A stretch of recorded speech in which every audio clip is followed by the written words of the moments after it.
ሰላም ጤና ይስጥልን የተወደዳችሁ የምናለሽ መቲ ፕሮግራማችን ተከታታዮች እነሆ የምናለሽ መቲ በምናለሽ ዩቲዩብ ቻናል እና እንዲሁም በኢትዮጵያ በኢሳን ቴሌቪዥን የሚተላለፍ ፕሮግራም አሁን ተጀምሯል። የዛሬው የመጋቢት 24 2017 ዓ.ም መረጃዎችን እና መልእክቶችን ከኢትዮጵያ ሕዝብ ይዤ መጥቻለሁ። መታሰቢያ ቀጸላኒ አብራችሁ ቆዩ።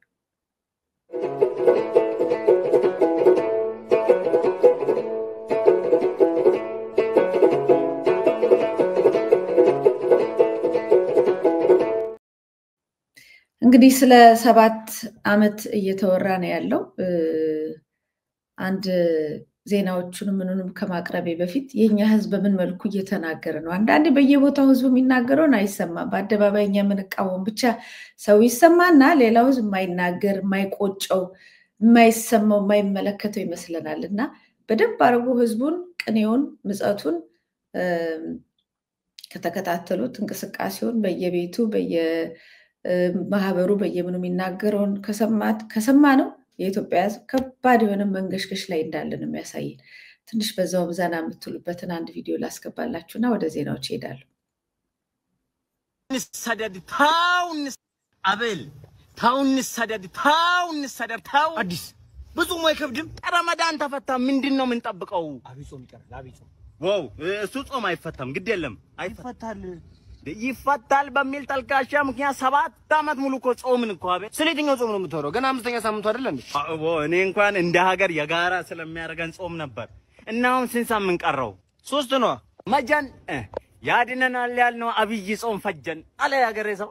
ብቻ እሱን ያውርድል ማን ነው እሱን ያስፈታልን። 3 ሳምንት አረ እናያለን። አሜን አሜን አሜን። እንግዲህ ያድነን ያለነው አብይ ጾም ፈጀን በሚል ጨርሶታል። ከዚህ በላይ ምንም አስተያየት መስጠትም አይቻልም። ተው እንሰደድ የሚለው ደግሞ ያው የቀረው ማህበረሰብ ደግሞ አማራጭ ያጣው ተስፋ የቆረጠው መሰደድ ነው እንደ መፍትሄ የሚያደርገው።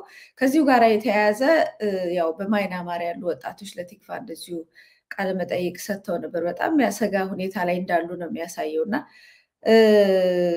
ትኬት ለመንግስት የምናቀርበው ጥያቄ አለ።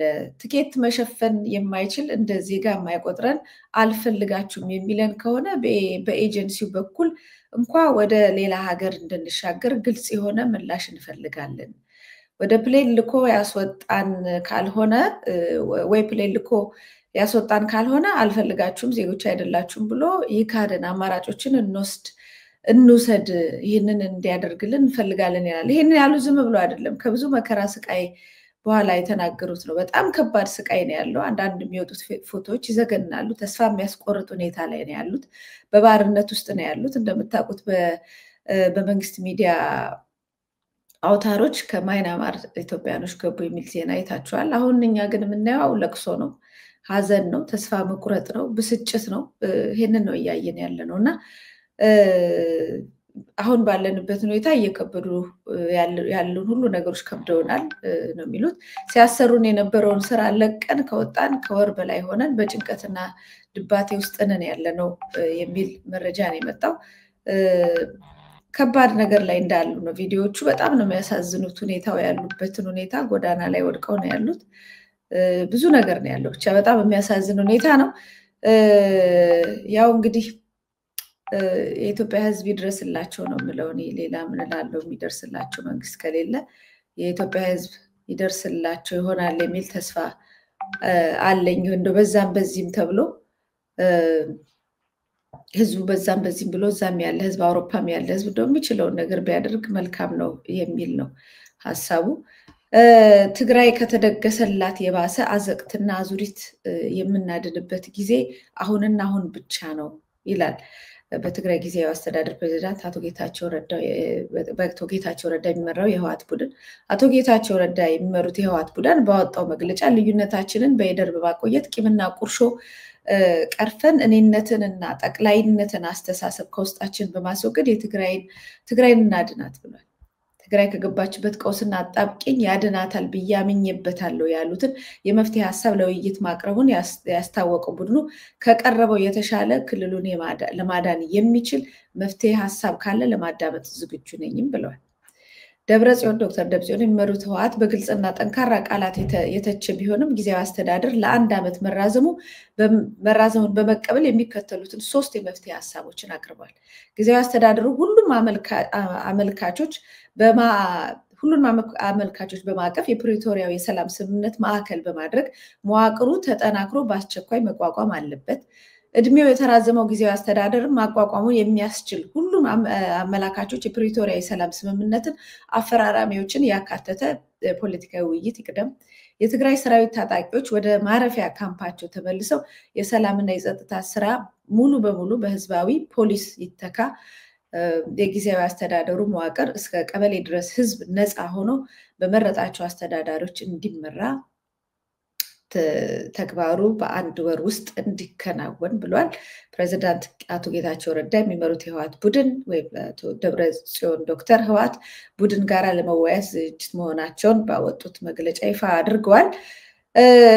እንግዲህ ይሄ ነው ያለበት ሁኔታ። ያው የምናየው ይሆናል። ይሄ በእንዲህ እንዳለ ነው እንግዲህ በትላንትናው ሲወጡ የነበሩ ዜናዎች በህወሓት ታጣቂዎች ሱዳን ያሉ የህወሓት ታጣቂዎች የወልቃይት ተወላጆችን መግደላቸው የተነገረ ዜና ነው። ይሄን ለምን አደረጉት? ከዚህ ጀርባ ማን ያለው የሚለውን ነገር በደንብ መጠየቅ አለበት። ይሄ ቀጥታ ዝም ብሎ እዛ ያሉ የተናደዱ የህወሓት አባላቶች ወልቃይትን እንይዛለን በሚል 40 ሰውም 50 ሰውም 70 ሰውም ገሎ ወልቃይትን እንደማይዙት እናውቃለን። እዛ ቦታ ላይ ያውም ሱዳን ላይ ግድያውን ፈጽመው እንደማይዙት እናውቃለን። ነገር ግን ይህን ነገር ለምን መጣ የሚለውን ነገር ሁላችሁም በአጽንኦት እንድታዩት ነው የምፈልገው። ምክንያቱም አሁን ያው የህወሓት ሰዎች በተለይ ላይ ያሉት ሰዎች በእርግጠኝነት ለአማራ ህዝብ ይተኙለታል ብዬ አላስብም። እኔ በግሌ በምንም ተአምር የተነሱበት አማራ የማጥፋት ዓላማ አሁን ደግሞ ለሆዴድ ያወረሱት ያ ነገር ከዛ ተፈውሷል ድኗል ብዬም አላስብ። በሽታቸው እንደሚታወቀው ከዛ አልፎ የትግራይን ህዝብ በዚህ ደረጃ ካልጨረስ ነው እንደዚህም ተሰብሮ አዝኖ በፖለቲካው በኢኮኖሚውም እንደዚህ ሆኖ እንኳን በስልጣን ሽኩቻ አሁንም ካላጠፋ ነው የሚሉ አሁንም ካላጋደል ነው የሚሉ የታመሙ ሰዎች ናቸው። ከዚህ በተነሳ በአማራ ህዝብ ላይ ያላቸው አቋም ወይም በዚህ በግዛት ኤክስቴንሽናቸውን የቦታ መስፋፋት ላይ ያላቸው አቋም ይቀየራል ብዬ አላስብም። ስለዚህ ሁሉ ጊዜ ትውልዱ እንጂ የትግራዩ ተወላጅ እንጂ የህወሓት ሰዎች በአማራ ህዝብ ላይ ያላቸው አቋም ጫካ ገብተው አማራን ጨርሳለን ብለው ጫካ ገብተው እንደገና 27 ዓመት ሙሉ ወንበር ላይ ቁጭ ብለው ከዛ እንደገና ተመልሰው ትግራይ ሄደው መልሰው ያወደሙትን ህዝብ ይራሩለታል ብዬ አላስብም በምንም ታምር። አሁንም ከህወሓት ጋር እንሰራለን የሚሉ ሰዎች አጽንኦት ሰጥተው ሊያስቡት የሚገባው ይሄ ግልፍ ከፊት ለፊት የሚመጣ የጠላት ወዳጅ ነው ከሚል ባሻገር መመልከት አለባቸው ብለው አንደኛው ነገር ይሄ ነው። ህዝብ ነው፣ ከህዝብ ጋር መኖር አለበት። እንደውም እነዚህ ጠላቶች ያመጡትን የጸብ ግድግዳ ማፍረስ ያስፈልጋል ከህዝቡ ጋራ። እነዚህ እኩዮች ያፈረሱትን ድልድይ እንደገና መገንባት ያስፈልጋል። እነሱን ይዞ ግን በምንም አይነት መልኩ መራመድ ግን እንደማይቻል ነው የሚታይ። እነዚህ አጥፊዎች ናቸው፣ ነፍስ ገዳዮች ናቸው፣ ጠላቶች ናቸው። ጫካ ገብተውበታል፣ 17 ዓመት ሙሉ ወድቀውበታል። ይህንን ለመተግበር ማለት ነው። ከዛም አላረፉለትም። ከወደቁ በኋላ ከስልጣን ከወረዱ በኋላ አሁንም የሱሳቸው መወጫ ያደረጉት ያንን ህዝብ መጨፍጨፍ ማውደም ነው። አካባቢው ብዙ ቪዲዮዎች በእጃችን አሉ። የጻፉት ደብዳቤዎች በየግድግዳቸው ላይ ትምህርት ቤቶችን አውድመው በየብላክቦርዱ ላይ የጻፉትን ነገር ሁሉ እናውቃለን። ከነዚህ ሰዎች ጋር የሚሰራ ማንኛውም ተቃዋሚ ፓርቲ ነኝ የሚል ካለ ሌላ አጀንዳ አለው ማለት ነው እንጂ በዚህ ሁኔታ ከነሱ ጋር አንድ ላይ ሆነን ያዋጣናል የሚል ማንኛውም አካል ለአማራ ህዝብ እንዳልቆመ ለኔ የሚሰማ የአማራን ህዝብ አይወደውም፣ አልቆመም፣ ከዚህ መከራውም አያድነው። ከዛ ውጪ ግን ይሄን ግን ያደረገው ህወሓት ብቻ ነው ወይ የሚል ጥያቄ አለኝ። በሱዳን ላይ ያሉ የወልቃይት ተወላጆችን ገድሎ እዚህ ጋር ጦርነት በትግራይና በአማራ ህዝብ ላይ ዳግም ጦርነት ሊፈጥር የሚፈልግ ማን ነው ብትሉኝ ከአብይ አህመድ ውጪ ሌላ ሰው አይገኝበትም። ያው ህወሓትን ማለላችሁ ህወሓት እንደነገርኳችሁ ነው፣ ተናግረዋል። ጠላትነቱ እንዳለ ነው፣ ግን ፋታው ጊዜው ግን አይደለም። ጊዜውን አድብቶ መጀመሪያ የትግራይን አካባቢ ያለውን ስልጣኑን አደራጅቶ ከዛ በኋላ ራሱ ተቋቁሞ ያለውን ነገር ወታደሩንም መሳሪያውንም በደንብ አመቻቹ ነው የሚዘምተው። መዝመቱ ማይቀር ነው የሚዘምተው፣ ግን አሁን አይደለም። ይሄንን ዘመቻ ግን ያሁኑን በትግራይና በአማራ ክልል ላይ ወይም በወልቃይት አካባቢ ላይ ጦርነት እንዲፈጠር ዋህዋት እንዲፈጠርና በዛ ጣልቃ ገብቶ አስታራቂ መስሎ መልሶ አውድሞ ወይም እርስ በርስ አፋሽቶ ደም አፍስሶ የሚሄድ ሱስ ያለበት የብልጽግና ፓርቲ ነው። ስለዚህ ከዚህ ግድያ ጀርባ ያሉ አካላቶች እንደውም የህወሓት ሰዎችም በዚህ ጉዳይ ላይ እናን አይደለም ብለው ወጥቶ መናገር ይችላሉ። ምክንያቱም ጦርነቱን አሁን ስለማይፈልጉት ማለት ነው። ጦርነቱን ቦታው ላይ ምንም የማይደራደሩበት ነው፣ የታወቀ ነው። ወልቃይት ላይ የማይደራደሩበት ነው።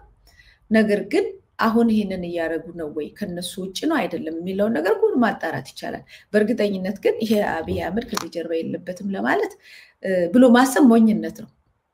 ስለዚህ በዚህ እሳቤ ወልቃይት አካባቢ ያለው ማህበረሰብ የአማራው ማህበረሰብ በዚህ እሳቤ ይሄንን ጉዳይ በደንብ አጽንኦት ሰጥቶ ሊያየው ይገባል እንጂ ሆ ብሎ ያለውን ነገር ዝም ብሎ ከላይ ባለው በተሰራለት ሴራ ሁልጊዜ በሚሰጠው አጀንዳ እንዳይሄድ መጠንቀቅ ያስፈልጋል። ከስሩ አጥርቶ ራሱን በደንብ ማዘጋጀትና ከማን ጋር ማን ነው በአሁን ሰዓት የመጣብኝ የሚለውን ነገር በደንብ ማየት ይጠበቅበታል። ሌላው እንግዲህ ዜና የፌደራል መንግስት በክልሎች ጣልቃ የሚገባበት ስርዓት የሚያሻሽለው አዋጅ ጸድቋል ይላል። እንግዲህ እስካሁን አልገባም ማለት ነው። ፌደራል መንግስት አልገባም፣ በድሮን እንትን አላለም። በየሰፈሩ ራሱ የሾመ አማራ ክልል ውስጥ በየወረዳው ሳይቀር ራሱ አልሾመም። ከፌደራል መንግስት ወስዶ እነ ኮሚሽነር ዘላለምን በአማራ ክልል ላይ አላስቀመጠም የሚለው ሁሉ ውሸት ነው ማለት ነው። እንግዲህ አልተደረገም በሚለው እንድናይላቸው የፈለጉት ማለት ነው። የህዝብ ተወካዮች ምክር ቤት ትላንትና ባወጣው 22ኛው መደበኛ ስብሰባ የፌደራል መንግስት በክልሎች ጣልቃ የሚገባበትን ስርዓት ለመደንገግ የወጣ የማሻሻያ አዋጅን መርምሮ አጽድቋል። በቃ ሁሉ ጊዜ ከኋላ ነው። ከኋላ የሚመጣውም ራሱ ጥያቄ ሰዎች ሲጠይቁት ምናምን ህግን አንተርሰው ሲጠይቁት ለካሄድ ማድረግ አለብኝ ብልና ይሄድና ጥፋቱን ምናምን እንዳያረገ ይቀጥልና ከዛ ይሄድና ህጉን ነው የሚቀይረው። ማን አለበት በማላለብኝነት ምንም ችግር የለም። ያለመከሰስ መብታቸው ሳይነሳ እና አቶ ክርስቲያን ታደለ እና አቶ ዮሐንስ ቦያሎን ምናምን ወስዶ ከዛ በኋላ በቅጣት በአዋሽ አርባ በብዙ ቅጣት ከመታቸው በኋላ በ2 ዓመቱ ነው ምናምን እንደገና ጠርቶ ያለመከሰስ መብታቸውን እናንሳ ምንም ቅጣቱን ብንፈጽምም እናንሳ ብሎ እንትን ይላል። አሁንም በየክልሉ ገብቶ ያቦካ የፈተፈተ ደም ያፋሰሰ ደም ያፈሰሰ እኔ ካልገዛውት እኔ ካልመራውት በእያንዳንዷ በጀት ሳይቀር የቀበሌ በጀት ሳትቀር የትምህርት ቤት በጀት ሳይቀር የሚቆርጠውን እየቆረጠ የሚሾመውን እየሾመ የሚያደርገውን ነገር ካደረገ በስተቀር ኦፍ ኮርስ ለይስሙላ ሰዎች አሉት ከፊት የሚያመጣቸው ሰዎች ግን ራሱ ጎርጎሮ ነው። መጀመሪያ ይሄድና ከሌ ምናምን ብሎ በግል አምጥቶ ያስቀምጣቸዋል። የሱ ሹመኛ አድርገው ያስቀምጧቸውና በእነሱ ስር ይፈጸማል እንጂ በፌደራል መንግስት አይደለም የሚፈጸመው የሚለው ነው። የአማራ ክልል ላይ የሚደረጉት አስተዳደሮች በኦህዴድ ነው የሚፈጸሙት። ምንም በፌደራል መንግስት ደግሞ ኦህዴድ ነው በዛ ነው የሚፈጸሙት። ሹሩም ግድያውም አስተዳደሩም ሁሉንም የሚያደርጉት እነሱ ናቸው። ከዛ ዛሬ ደግሞ ብቃሉና እኛ እኮ ልንገባ ነው ከዚህ በኋላ ተፈቀደልን የተወካዮች ምክር ቤት ተፈቀደልን ብለው እንደዚህ ይቀልዱብናል። ያው ዘመኑ የቀልድ ስለሆነ ማለት ነው። አዋጁ እስካሁን በስራ ላይ የነበረውን አዋጅ 359/1995 የሚያሻሽል ሲሆን አዋጅ ቁጥር 1373/2017 ሆኖ በሁለት ድምጽ ታቅቦ በአብላጫ ድምጽ ጸድቋል። አዋጁ የክልል ጊዜያዊ አስተዳደርን የቆይታ ጊዜ የማራዘም ስልጣን ለፌዴሬሽን ምክር ቤት አፈ ጉባኤ የሚሰጥ ነው። ተው እንጂ የአማራ ክልል ላይ ያንን ሁሉ ረጅም ነገር አስቸኳይ ጊዜ አዋጅ ታረጉ ሲጀመር ክልሉ አስተዳደርም አልነበረውም። ሲቀጥል እናንተ ነበር ስታረጉ የተነበረው። እንዴት ነው አሁን ድንገት አሁን ነው ልታረጉ ያሰባችሁት? የአፈ ጉባኤ ውሳኔ በፌዴሬሽን ምክር ቤት መደበኛ ጉባኤ ተቀባይነት ካላገኘ ጊዜያዊ አስተዳደር በተቋቋመበት ክልል በ4 ወራት ጊዜ ውስጥ ምርጫ እንዲደረግ ያስገድዳል። ይህ አዋጅ የፌደራል መንግስቱን በክልሎች ጣልቃ የሚገባበትን ስርዓት ለመደንገግ 1995 የወጣውን አዋጅ ያሻሻለ ነው። ይህን የሚሉት ለመሰላችሁ ለህወሓቶች ነው፣ ሌላ ለምንም አይደለም። ህወሓቶች ላይም ያው የራሳቸውን ሰው በመሾም ጌታቸው ረዳ የሚፈልጉትን ነገር ሲያደርጉላቸው ቆይቷል። ዋናው ነገር ግን እሱ አይደለም። የህወሓት ሰዎች ያው መንግስትም ስለነበሩ ህጉንም እነሱ ስለነበሩ ያጸደቁት ከህግ አንፃር የሚጠይቋቸው ብዙ ነገሮች አሉ። በህገ ደንቡ መሰረት እንዲህ ብሎ ህግ እንትን ብሏል ወይም ህገ መንግስት ተጥሷል የሚል ክሶች በየጊዜው ያነሳሉ። ስለዚህ በሙሉ ጊዜ በሙሉ ኃይል ወደ ትግራይ ለመግባት ይሄንን ማጽደቅ ነበረባቸው። አማራ ክልልማ ማንም አይጠይቃቸው፣ ሌላው ክልል ማንም አይጠይቃቸው። እንደውም ኧረ ግቡና ጨፍጭፉልን የሚሉ ሰዎች ያመጡና ያስቀምጣሉ። ከየት እንደሚያመጣቸው አላውቅም። ያስቀምጧቸውና ራሳቸው ሾማ ያመጧቸውና ኧረ ግቡና እናንተ እንደምትፈልጉት አድርጉት፣ እኛ እንግዲህ አልቻልም፣ ፌደራል መንግስት ይግባልን ብለው ነው አይደል? ይልቃል ከፋለ እንትን አሉ ተብሎ የተገባው በሉ ተባሉ። ከዛ አሉ ሲሉ ገባን አሉ። ከዛ አስቸኳይ ጊዜ አዋጅ በሉት፣ ጦርነት በሉት፣ ድሮን በሉት፣ ረሃብ በሉት፣ ባጀት ከት በሉት፣ ማዳበሪያ ክልከላ በሉት፣ ሁሉንም ነገር አደረገ። ከዛ አሁን ተፈቀደልኝ ልገባ ነው የሚል ዜና ወጣ። ለማን? ባለፈውም አቶ ጌታቸው ረዳ የፌደራል መንግስቱ ወደ ትግራይ ገብቶ ስራዎችን ቢሰራ የሚከለክለው የለም በሚል መጀመሪያ ይግባ የሚል ነው እኛ የተረዳ ነው። አይ የሚከለክለው ህግ የለም ነው ያልኩት አለ። ይሄው ህጉን ተሻሻለ። ስለዚህ አሁን በሰፊው ገብተን እንደምንፈልገው እናደርጋለን። ይሄ ነው። 1 ዓመትም ተራዘመና በተራዘመበት ጊዜያት ውስጥ ጣልቃ ገብተን የምንፈልገውን ነገር ለማድረግ እንችላለን የሚል የህግ የሚመስልን ነገር ከላይ ቀብተው የሚፈጽሙት ሴራ ነው። አንድ መረጃ የፍርድ ቤት መረጃ ነው። ጽሁፉን እንደሚከተለው አነብላችኋለሁ። እንግዲህ ሰሞኑን ፍትህ እየተሰጠ ነው የሚሉ ሰዎች አሉ። ፍትህን ተውት። የፍርድ ቤት ሂደቶች ብዙ አሉ። ፍርድ የተሰጠባቸው ሰዎች አሉ። ምህረት የሚደረግላቸው ወዳጆች ደግሞ አሉ። በዛው ደግሞ እንደወጡ የሚቀሩ አሉ። እንደታገቱ እንደነገነት አራጌና የመሳሰሉት እንደታገቱ ወጥተው የቀሩ አሉ። እነዚህን የመሳሰሉ ብዙ ነገሮች በየዕለቱም መታገቱ እንዳለ ሆኖ ማለት ነው። በምዕራብ ወለጋ ጉሊሶ ጋዋ ቃናቃ ቀበሌ 29 አማራዎችን የጨፈጨፈው አራርሳ የተባለው የሸኔ ቡድን አባል የታሰርክበት 5 ዓመት በቂ ነው ብሎ ሲያሰናብት በቲክቶክ አዳነች አበቤን የተቸውን አማራ 6 ዓመት የቀጡት ዳኞች እነ ፈይሳ በዳዳ ናቸው ይላል። እንግዲህ አሁን አዳነች አበቤን መናገር 6 ዓመት ያስቀጣል።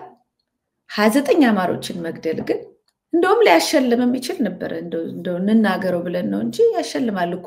ኦነግ ሸኔ ተሸልሟል፣ ስልጣን ተሰጥቶታል። አዲስ ነገር እኮ አይደለም።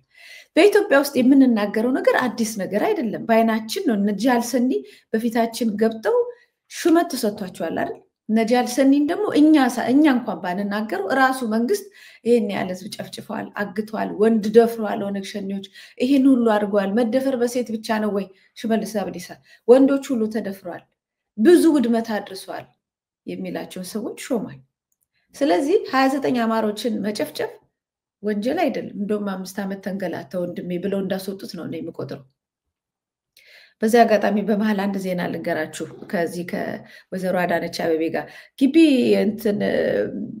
ካሳንቺስ ግቢ ገብርኤል አካባቢ ያለው ማህበረሰብ እንግዲህ እንዲባረር ተደርጓል። ከዛ እንዲፈናቀል ተደርጓል። ቤተክርስቲያን የሚመላለሰው ህዝብ ከሩቅ አካባቢ ነው እንግዲህ እየመጣ እንትን የሚለው። ትምህርት ቤትም አለ እዛ እስከ 12ኛ ክፍል የሚያስተምር ትምህርት ቤትም አለና ያው ከሄዱበትም እየመጡ የሚማሩ አሉ ብዙ ተማሪዎች። እና ባለፈው ለጉብኝት ሄዳ ነበረ ወይዘሮ አዳነች አበቤ እና በሄደችበት ጊዜ ተቃውሞ ነገር ተነስቶ ነበረ። በብዛት 12ኛ ክፍል አካባቢዎች ናቸው እና አፍራሽ አካባቢያችንን አፍርሰሽ የሚል ትንሽ ጩኸት ነገር ተነስቶ ነበር እና በዛ የተነሳ ተማሪዎቹ እንዲታገዱ ተብሏል። እንደውም ማትሪክም እንዳይወስዱ ነው የተባለው እና ወደ 95% ሴቶች ናቸው ተማሪዎቹ። 12ኛ ክፍል ተማሪዎች ናቸው። የተወሰኑ ወንዶች አሉበት። ይሄንን ለምን አልጎመጎማችሁ? ጥያቄ አንስታችኋል፣ ተናግራችኋል፣ ጩኸት አሰምታችኋል በሚል እየተከሰሱ ነው ያሉት። ከትምህርት ቤት እንዲወጡ ተደርገዋል። እንዳይመጡ ትምህርት ቤት ተደርጓል። መልቀቂያ ፈተናም እንዳይወስዱ መደረጋቸው ነው መረጃው የደረሰኝ። በስም ዝርዝር እነማን ናቸው ከየት ክፍል ነው የሚለውን ሁሉ በሂደት የምናጣራ ይሆናል። ስለዚህ ወይዘሮ አዳነች አበቤን መናገር ፈጽሞ ዋጋ እንደሚያስከፍል ነው እንግዲህ እየተነገረ ነው ያለው። ምክንያቱም እሷ ከሌላ ክፍለ ሀገር መታ የአዲስ አበባ ከንቲባ ስትሆን ከዛ በኋላ የምትፈልጋቸውን ሰዎች ሁሉ እየመጡ በየፍርድ ቤቱ፣ በየወረዳው፣ በየቀበሌው የፍትህ ቦታዎች ሁሉ ስለተቀመጡ ሁሉም ለሷ ስለሚያደሉ የራሷ ወታደርም አላት። እንደምታውቀው አዳነች አቤቤ እኮ የራሷ ወታደሮች አሏት። በጣም ብዙ የአዳነች አቤቤ ወታደሮች የሚባሉ አድማ በታኞች ማለት ነው።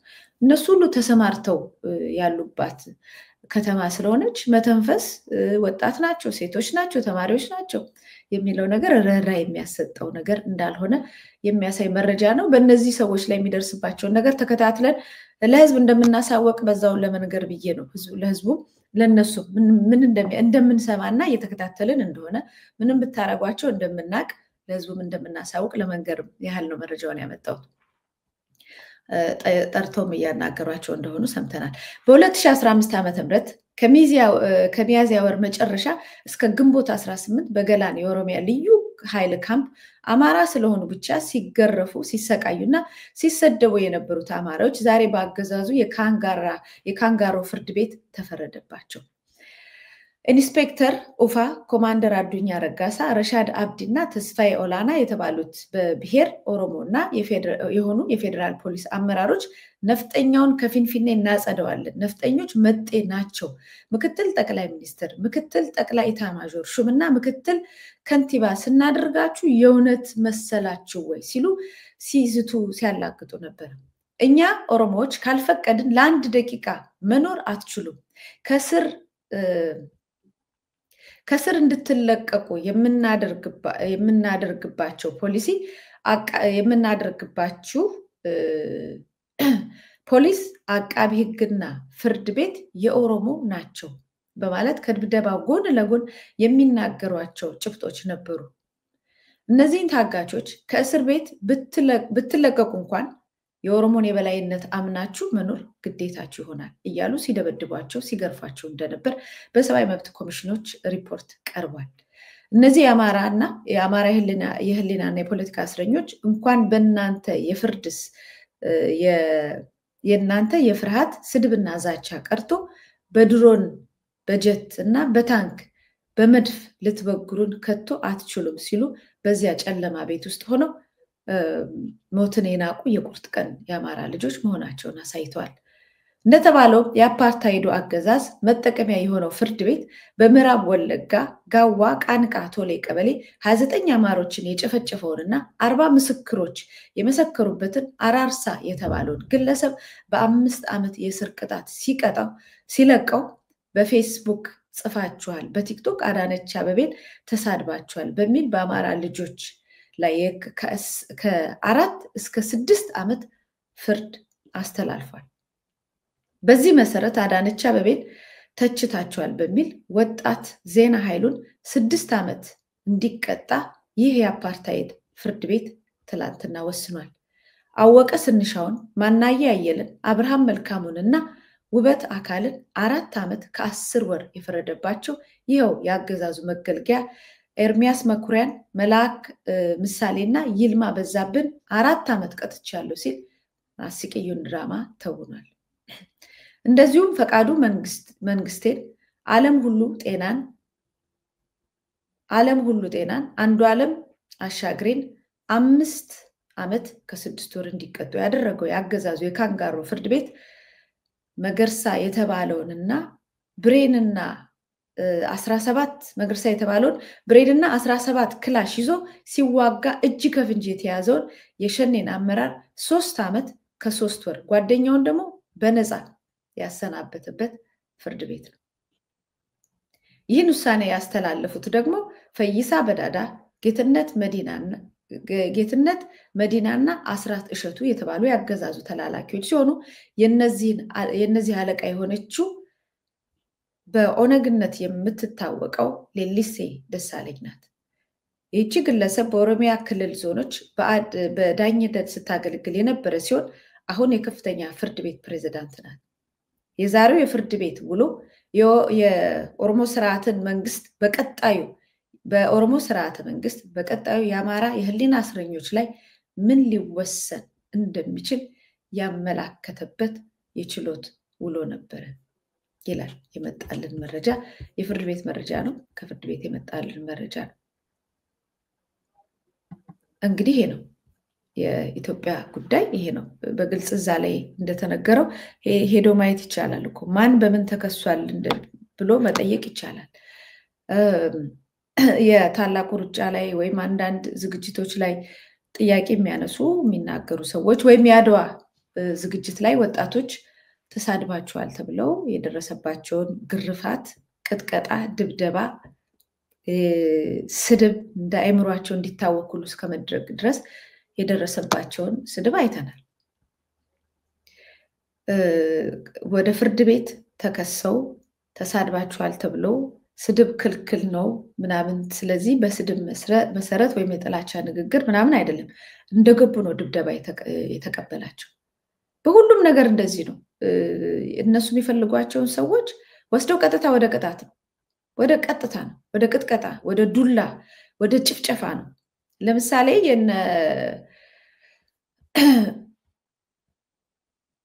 የሰሞኑን ያነሳናቸው ያሉትን ለምሳሌ የብርቱካንን ሂደት እንኳን ብናየው መጀመሪያውኑ እንደዚህ ሆኛለሁ ብላ አንድ ሴት ስትወጣ አንድ መንግስት ሊያደርግ የሚገባው ነገር ምንድነው?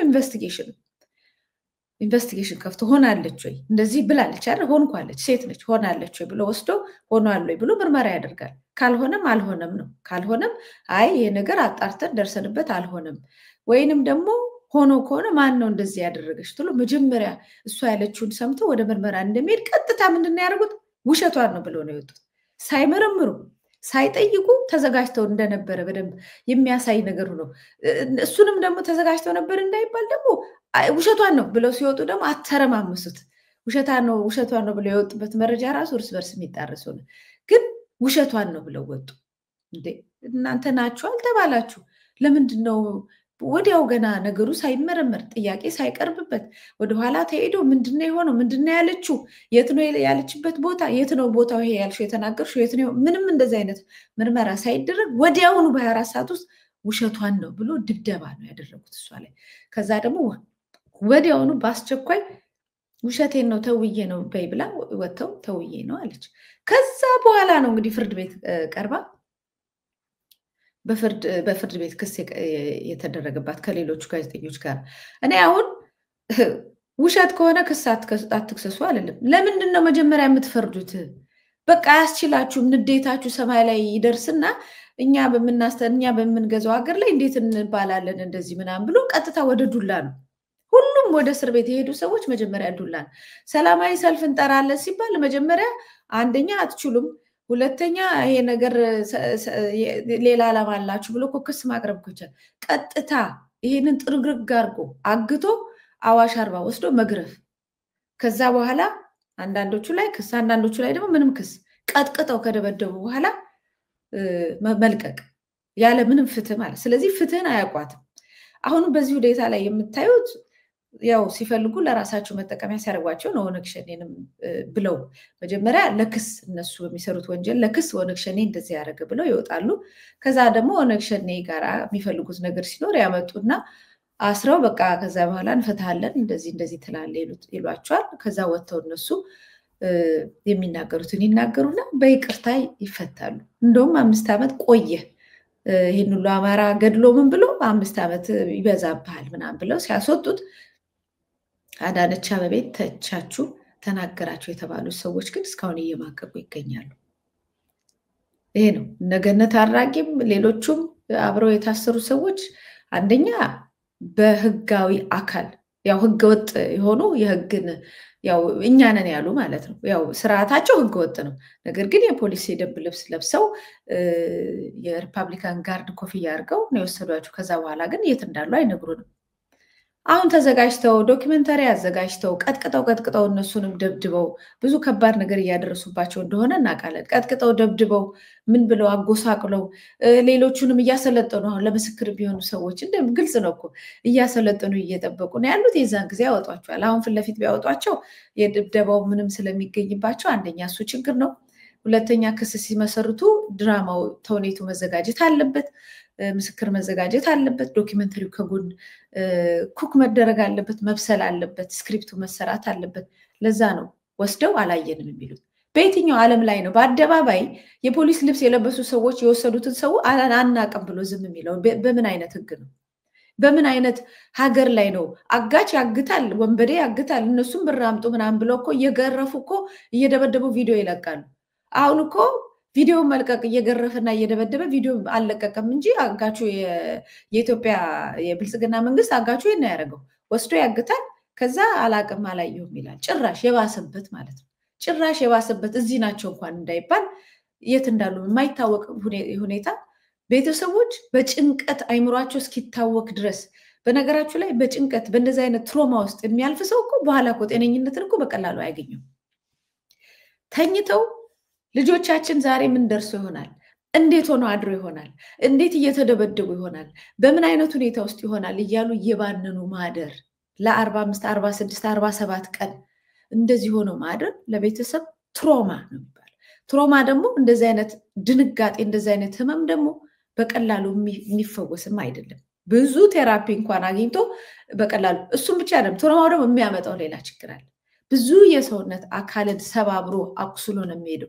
ስራዬ ተብሎ የሚያውቋቸው ወዳጆቻቸው ቤተሰቦቻቸው በእንደዚህ አይነት ሁኔታ እንዲሰቃዩ መቀጣጫ እንዲሆኑ ካልሆነ በስተቀር በአደባባይ ህዝብ እያያቸው የወሰዷቸውን ወጣት ልጆች አላየንም፣ አልሰማንም።